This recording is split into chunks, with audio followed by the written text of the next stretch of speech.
Colgate,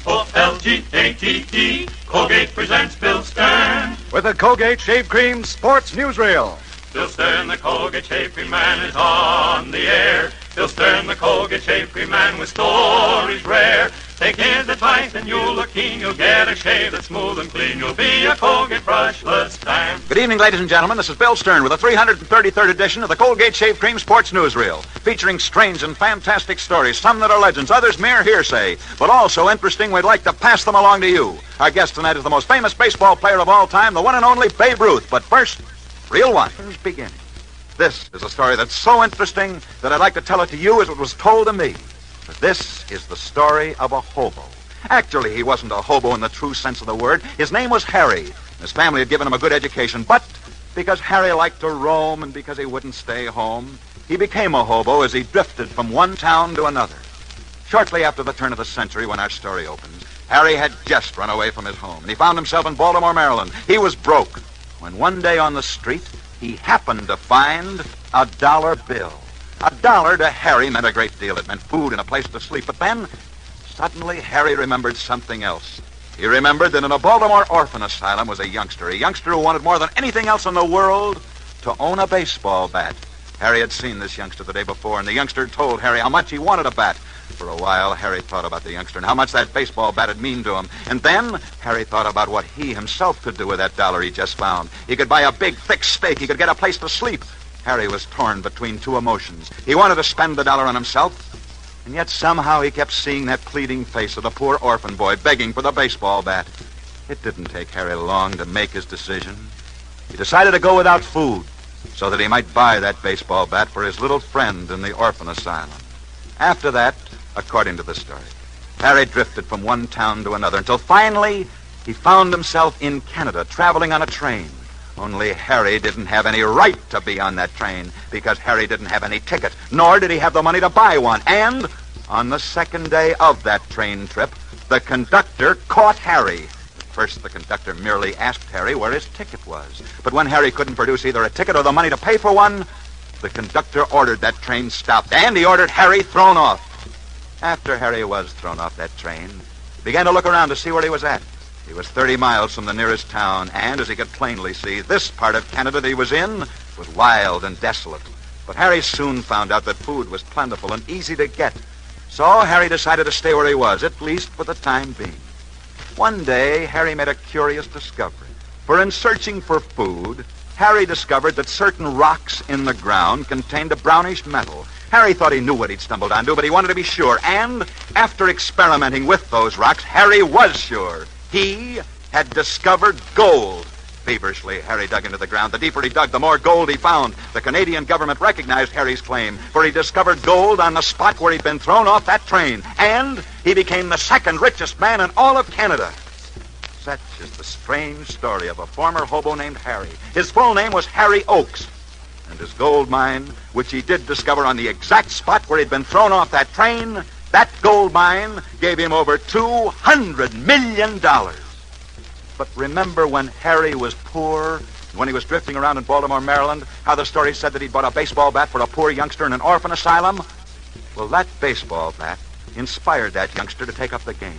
And this youngster liked the game of baseball so well that he went on to become the greatest ball player of all time, for his name was Babe Ruth. Babe Ruth will be with us in person in just a few minutes. That's why we told this story tonight. The story of the strange beginning of baseball's greatest player.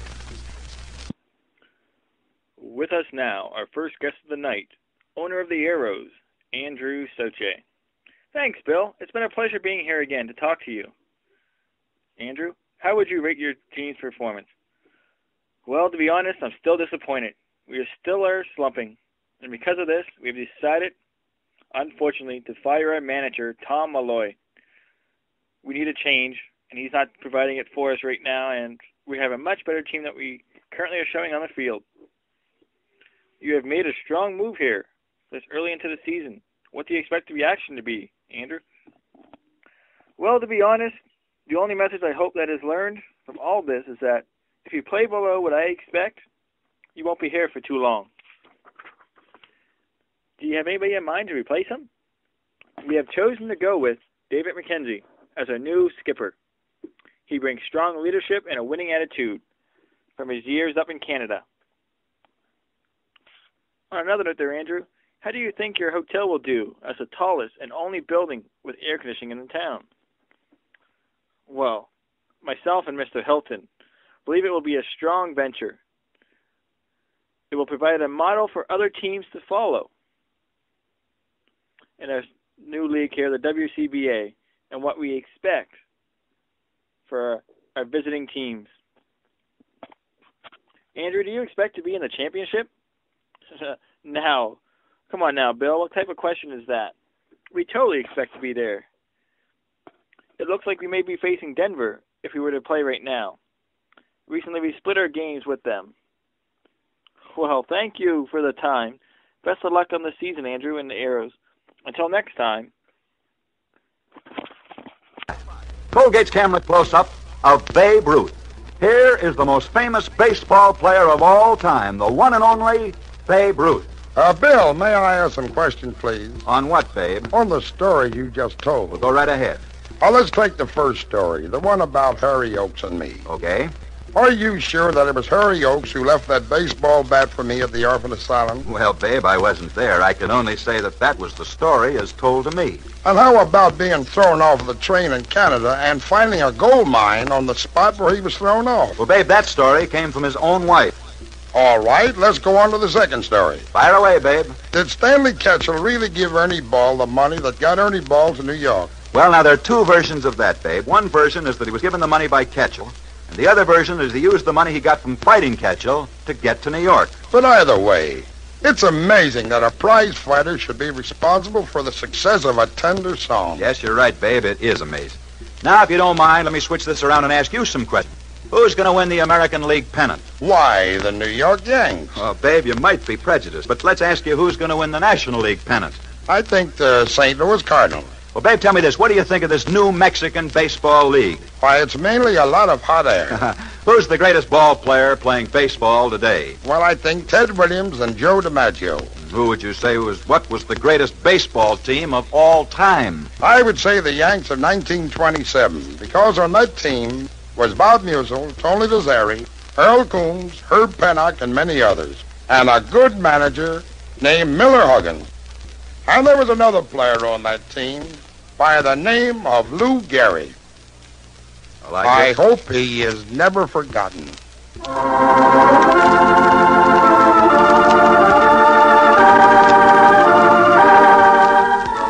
Lou Gehrig was a great baseball player.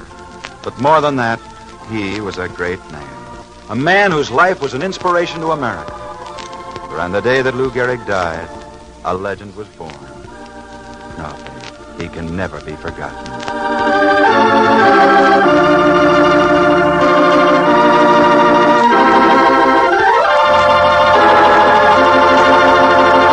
Thanks so much. Good luck and good night, Babe Ruth. And that's the 3-0 mark for tonight. Next, Bill. This is Bill Stern for Colgate Shave Cream, wishing you all a good night.